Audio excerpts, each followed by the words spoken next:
درس کا آغاز سورہ یوسف کی آیت نمبر 36 سے ہوگا۔ اس سورہ یوسف کا 5واں رکوع اور 12ویں پارے کا 15واں رکوع ہے۔ اس آیت کریمہ کو پیش کرنے سے پہلے دو باتیں آپ سماعت کر لیجئے کہ جو ہم نے واقعات سورہ یوسف کی روشنی میں بیان کیے تھے، ان واقعات میں ایک بات ہم نے یہ سنی تھی کہ جب حضرت یوسف علیہ السلام کو کنویں میں ڈال دیا تو بھائی رات کو اپنے والد گرامی حضرت یعقوب علیہ السلام کے پاس قمیص پر خون لگا کر بھی آئے، حضرت یوسف علیہ السلام کی قمیص پر، اور وہ خون بکری کا تھا۔ اس کے ساتھ ساتھ وہ بھیڑیے کو لے کر آئے اور انہوں نے بھیڑیے کے متعلق یہ کہا کہ یہ وہ بھیڑیا ہے جس نے حضرت یوسف علیہ السلام کو کھایا ہے۔ تو مفسرین بیان فرماتے ہیں کہ اللہ تعالی نے بھیڑیے کو قوت گویائی عطا فرمائی اور بھیڑیے نے یہ کہا، یا نبی اللہ علیہ السلام، میں نے حضرت یوسف علیہ السلام کو نہیں کھایا اور کوئی بھیڑیا کسی نبی کو نہیں کھا سکتا۔ دوسری بات جو ہم نے گزشتہ کل یہ واقعات سماعت کیے کہ حضرت یوسف علیہ السلام کے بھائیوں نے جب قافلے کے ہاتھ آپ کو بیچ دیا تو آپ پر ظلم کرنے کے لیے قافلے والوں کو یہ کہا کہ یہ غلام بھاگ جاتا ہے، تو قافلے والوں نے آپ کے ہاتھ رسیوں سے باندھ دیے اور آپ پر سختی کرنے لگے، یہاں تک کہ انہوں نے وہ ظلم کیے جب تفاسیر میں پڑھتے ہیں تو آنکھوں سے آنسو جاری ہوتے ہیں۔ حضرت یوسف علیہ السلام صبر کا پیکر بن کر اب آپ مصر کی طرف رواں دواں تھے کہ راستے میں ایک مقام پر آپ کھڑے ہو گئے اور آپ کی آنکھوں سے زار و قطار آنسو نکلنے لگے۔ یہ وہ مقام تھا جہاں پر حضرت یوسف علیہ السلام کی والدہ مرحومہ کی قبر تھی۔ آپ جب وہاں پر کھڑے ہوئے تو ماں کی شفقت اور ماں کا پیار یاد آیا اور آنکھوں سے آنسو جاری ہوئے۔ تو اس موقع پر ایک شخص نے آپ کی گستاخی کی اور آپ کے چہرے پر اس نے ظلم کیا۔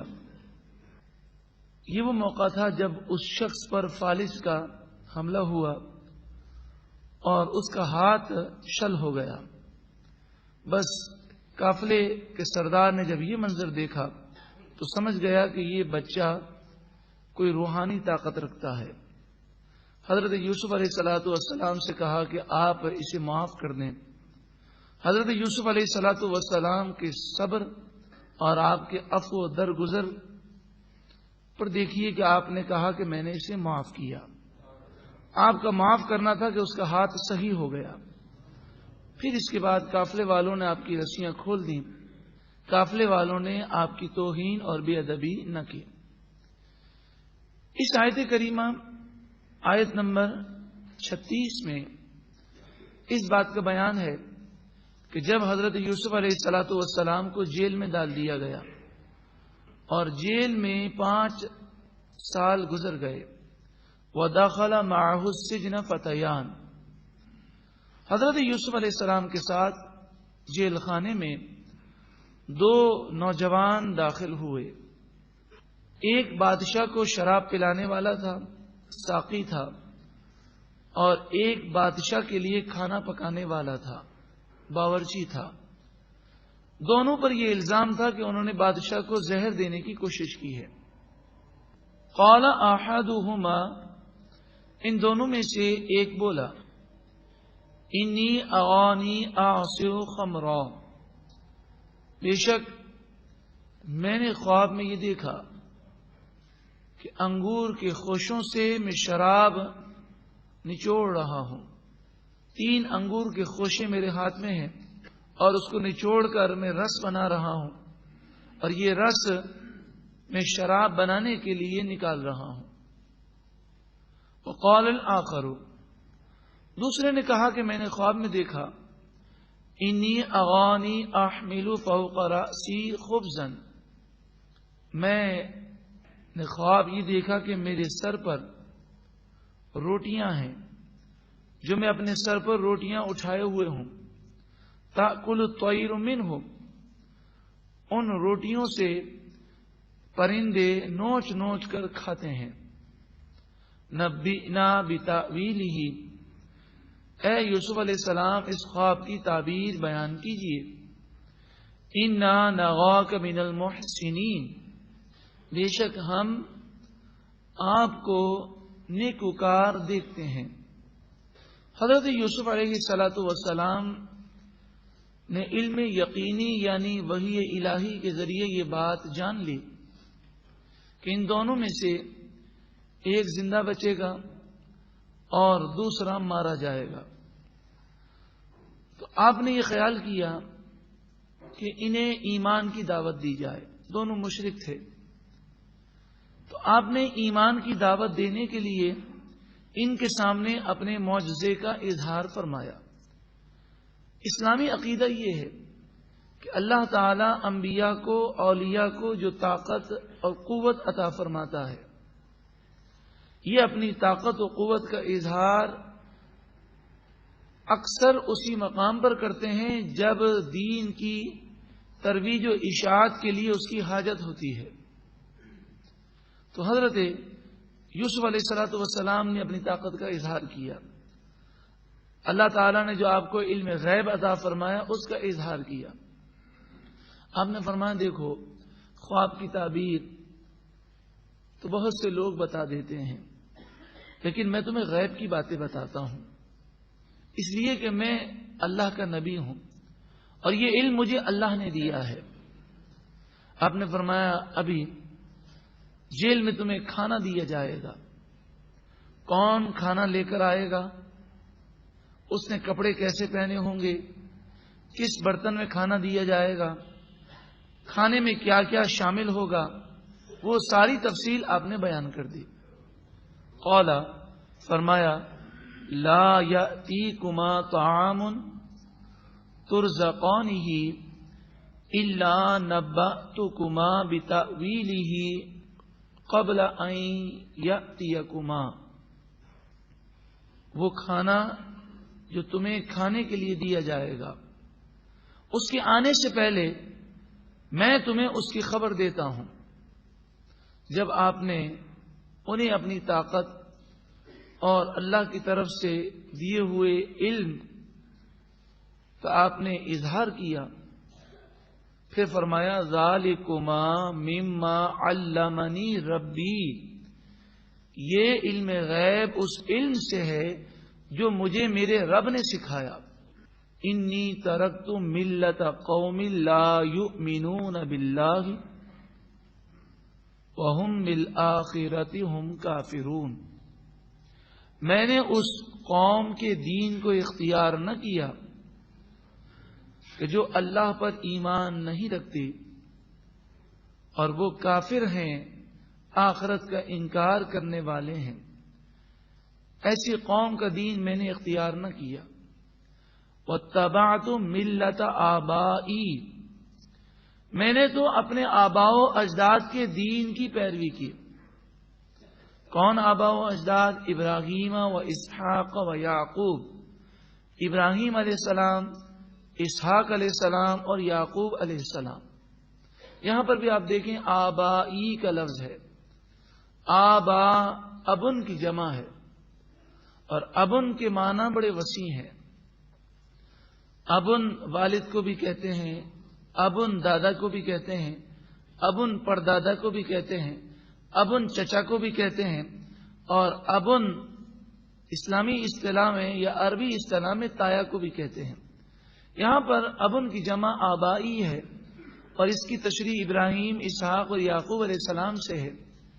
حضرت یعقوب علیہ السلام والد ہیں، حضرت اسحاق علیہ السلام دادا ہیں، اور حضرت ابراہیم علیہ السلام یوسف علیہ السلام کے پردادا ہیں۔ اس سے آپ نے اندازہ لگا لیا کہ لفظ ابن بڑے وسیع معنی رکھتا ہے، ہاں، لفظ والد عربی میں صرف سگے والد کے لیے استعمال ہوتا ہے۔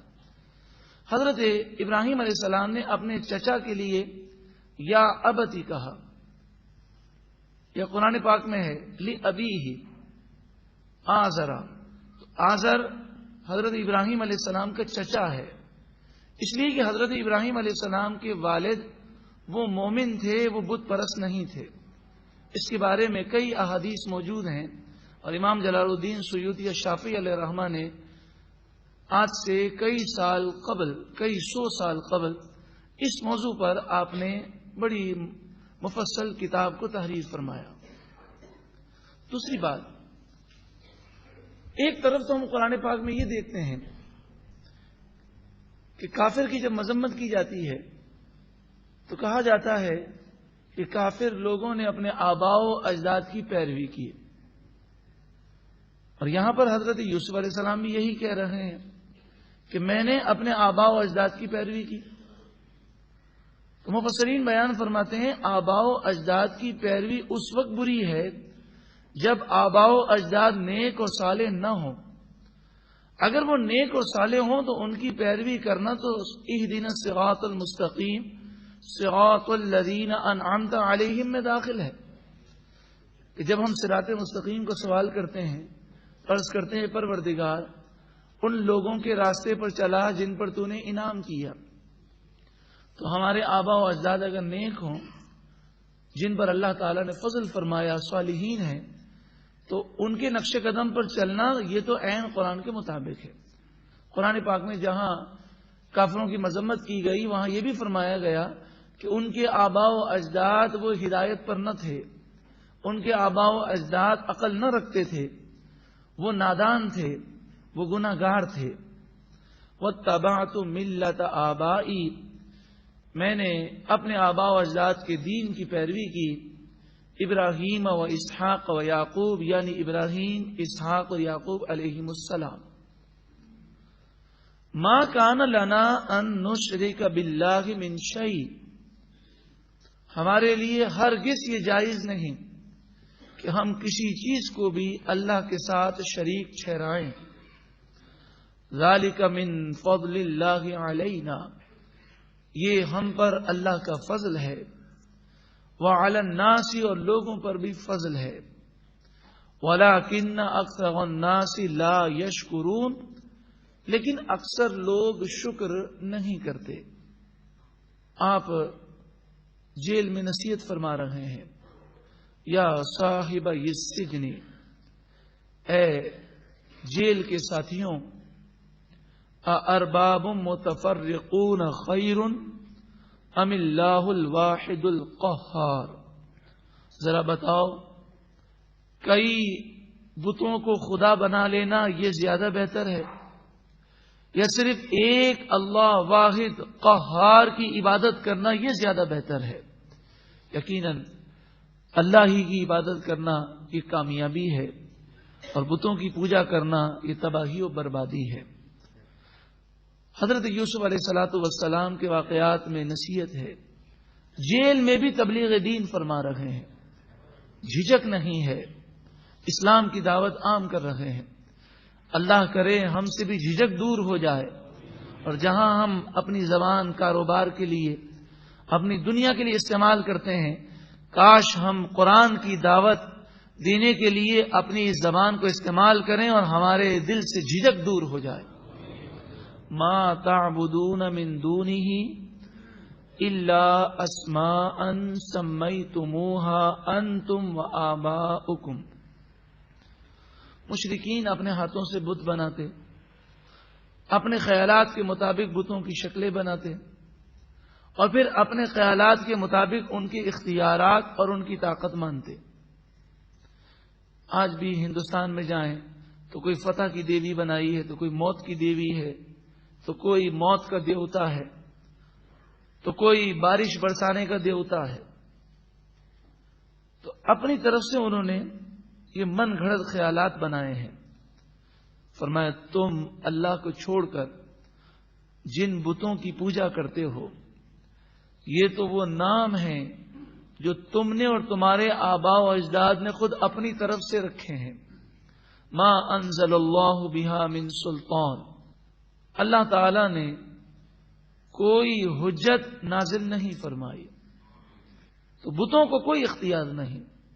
ہاں، اللہ کے نیک بندوں، انبیاء، اولیاء، فرشتوں کو اللہ نے اختیار دیا۔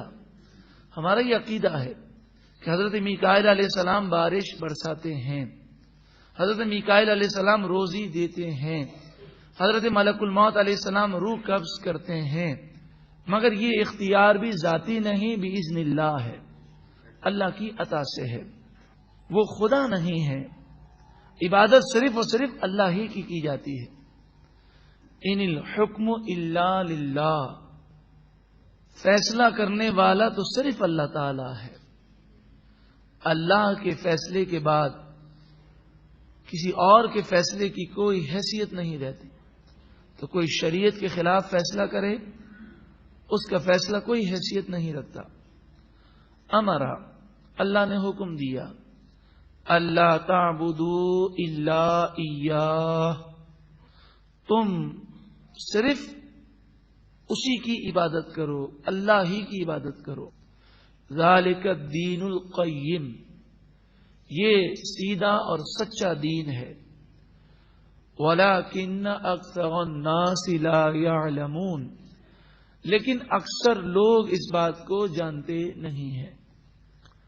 جب آپ نے تبلیغ فرمائی، دونوں اسی وقت حضرت یوسف علیہ الصلوۃ والسلام کے سامنے مسلمان ہو گئے، اور اللہ تعالی نے انہیں ایمان کی دولت عطا فرمائی۔ پھر آپ نے خواب کی تعبیر بیان کی، یا صاحب السجن، اے جیل کے ساتھیوں، اما احدکما، تم دونوں میں سے ایک، جو بادشاہ کا ساقی ہے، جس نے خواب دیکھا کہ باغ میں 3 انگور کے خوشے وہ نچوڑ رہا ہے، وہ 3 دن جیل میں رہے گا، اور پھر یہ بری الذمہ ہو جائے گا، اور اس پر الزام جھوٹا ثابت ہوگا۔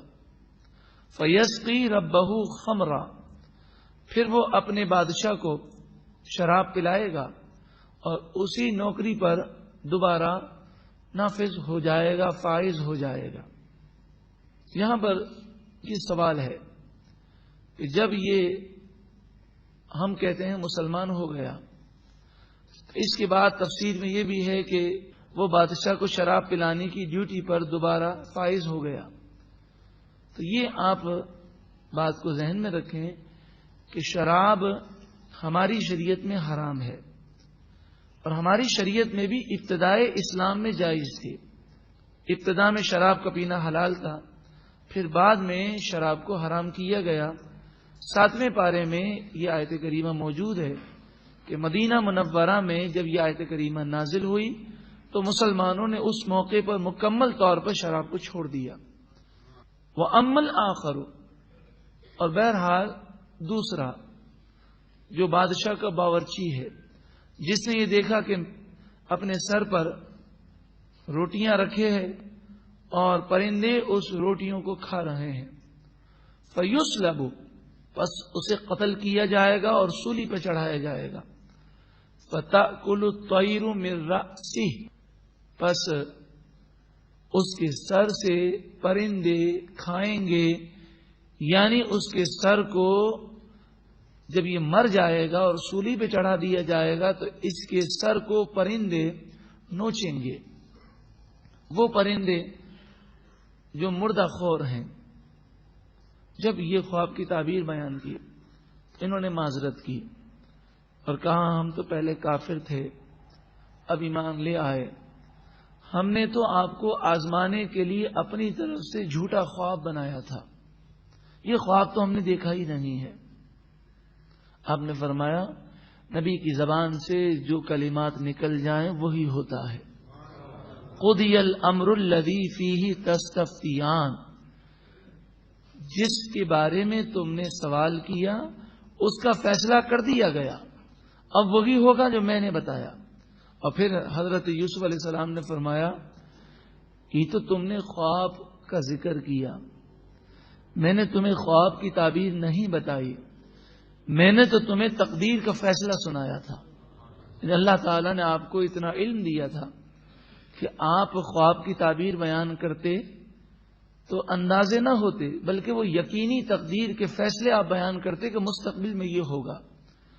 لیکن نبی کو، ولی کو، فرشتے کو جو بھی علم ہے وہ اللہ کی عطا سے ہے. یہ علم ذاتی نہیں، عطائی ہے.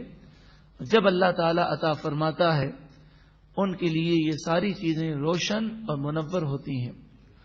وقال، حضرت یوسف علیہ السلام نے فرمایا، للذی ظن انہ ناج منہ اذکرنی عند ربک، ان دونوں میں سے جس کے بارے میں آپ کو یقین تھا کہ یہ نجات پا جائے گا، اس ساقی سے، بادشاہ کو شراب پلانے والے سے آپ نے کہا کہ اپنے بادشاہ کے پاس میرا ذکر کرنا اور یہ بتانا ایک بے گناہ جیل میں موجود ہے، اس کا کوئی گناہ نہیں ہے، بلا وجہ قید میں ڈالا گیا.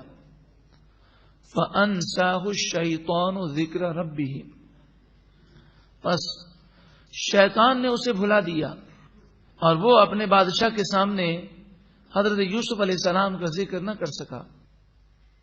فَلَبِثَ فِي السِّجْنِ بِضْعَ سِنِينَ، پھر حضرت یوسف علیہ السلام کئی سال مزید قید خانے میں رہے.